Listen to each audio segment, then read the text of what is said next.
Real quick, Jamie, I do want to ask you about health because you brought it up as well. And I very much respect the way you've treated some health issues you've dealt with.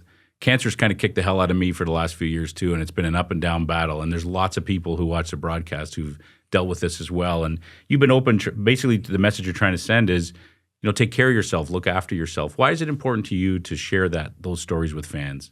Well, as you would know, right, cancer on many, many levels used to be a death sentence regardless. 40 and 50 years ago, it was sort of the final tap on the shoulder in so many instances. But we live in a different time where all the money that those wonderful people, my parents included, were able to raise when Terry Fox made his stand and moved a country.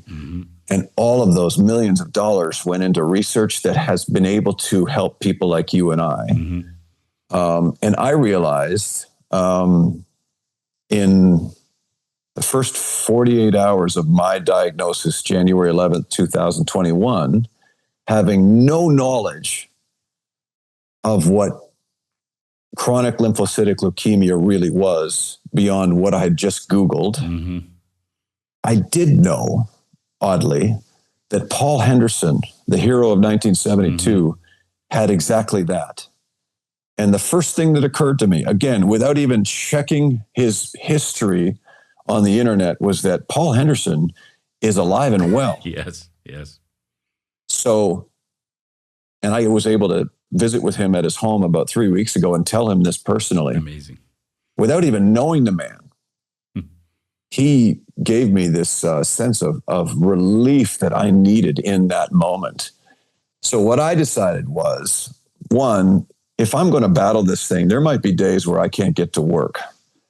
And I need people to know that. But more importantly, maybe if I can continue to go and sit in that chair every single day. So when you tune into a Blue Jays game and you see me every single day and I look reasonably healthy and reasonably fit, and you know that I'm fighting chronic lymphocytic leukemia, and maybe you get the same tap on the shoulder that I did, at the bare minimum, you can say, hey, that guy that I see when I watch the baseball game seems to be doing well.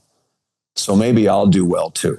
It's great. Yep. And that's the real reason that I decided I wasn't going to be able to hide it. I mean, I had to go through radiation last summer. Thankfully, I didn't have to step away from the broadcast, but I might have if things had been a little bit different. And I just, I don't want people wondering if I'm not there, why I'm not there. But maybe more importantly, maybe I can be a little bit of a beacon for somebody. And I know I have, because I've heard from people who said, hey, I got the same diagnosis and you're the first person I thought of. And I felt so much better knowing I've got a great chance of winning this fight. So that was the most critical reason why I just decided I should probably publicize this.